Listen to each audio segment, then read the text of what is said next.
Now, there was a long war between the house of Saul and the house of David.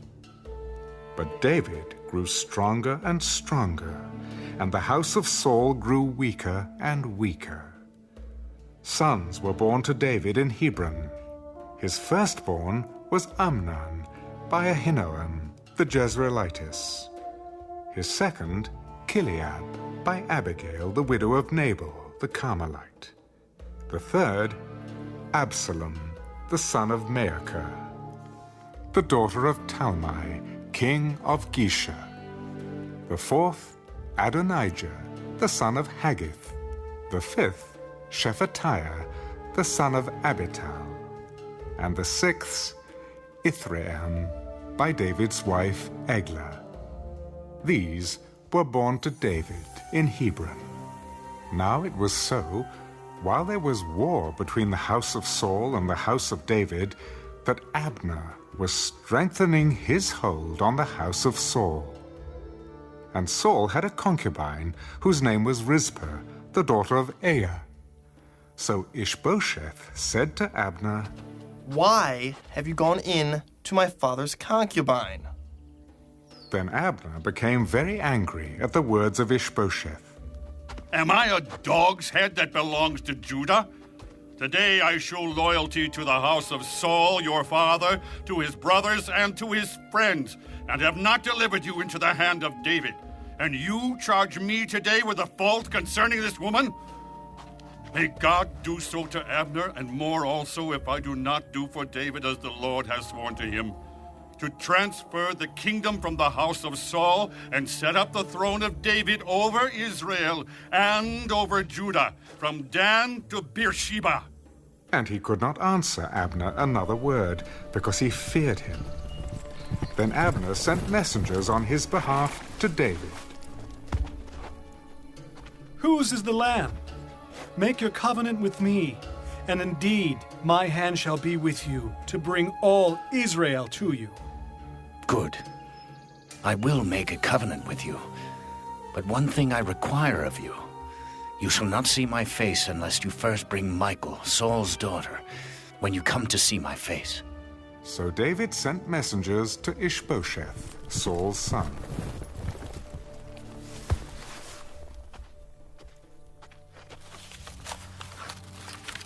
"Give me my wife Michal, whom I betrothed to myself for 100 foreskins of the Philistines."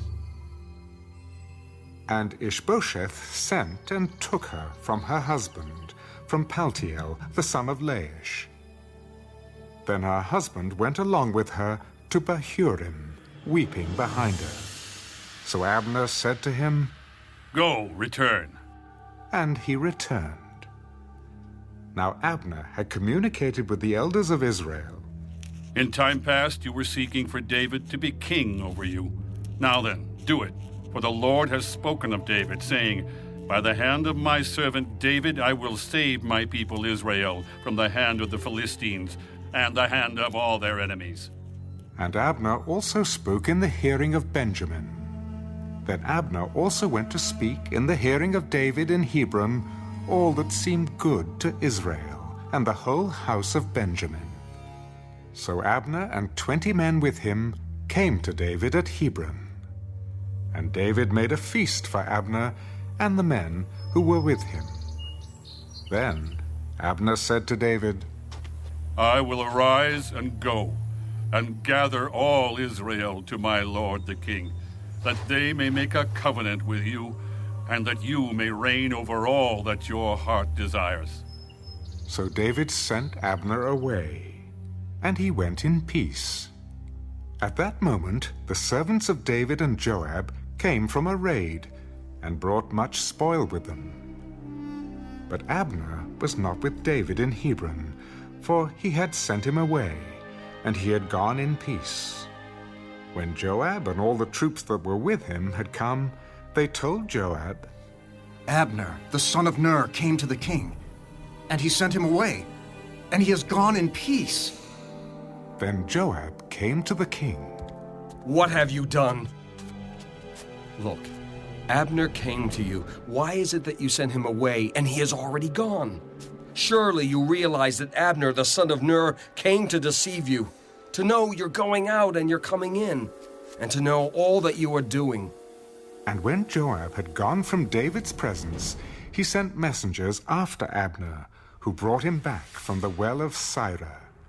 But David did not know it. Now when Abner had returned to Hebron, Joab took him aside in the gate to speak with him privately, and there stabbed him in the stomach, so that he died for the blood of Asahel his brother. Afterward, when David heard it, he said, My kingdom and I are guiltless before the Lord forever of the blood of Abner, the son of Ner. Let it rest on the head of Joab, and on all his father's house, and let there never fail to be in the house of Joab one who has a discharge or is a leper, who leans on a staff or falls by the sword, or who lacks bread. So Joab and Abishai his brother killed Abner, because he had killed their brother Asahel at Gibeon in the battle. Then David said to Joab and to all the people who were with him, Tear your clothes, gird yourselves with sackcloth, and mourn for Abner. And King David followed the coffin. So they buried Abner in Hebron. And the king lifted up his voice and wept at the grave of Abner. And all the people wept. And the king sang a lament over Abner. Should Abner die, as a fool dies? Your hands were not bound, nor your feet put into fetters. As a man falls before wicked men, so you fell. Then all the people wept over him again. And when all the people came to persuade David to eat food while it was still day, David took an oath. God, do so to me, and more also, if I taste bread or anything else till the sun goes down. Now all the people took note of it, and it pleased them, since whatever the king did pleased all the people. For all the people and all Israel understood that day that it had not been the king's intent to kill Abner the son of Ner. Then the king said to his servants, Do you not know that a prince and a great man has fallen this day in Israel? And I am weak today, though anointed king, and these men, the sons of Zeruiah, are too harsh for me. The Lord shall repay the evildoer according to his wickedness.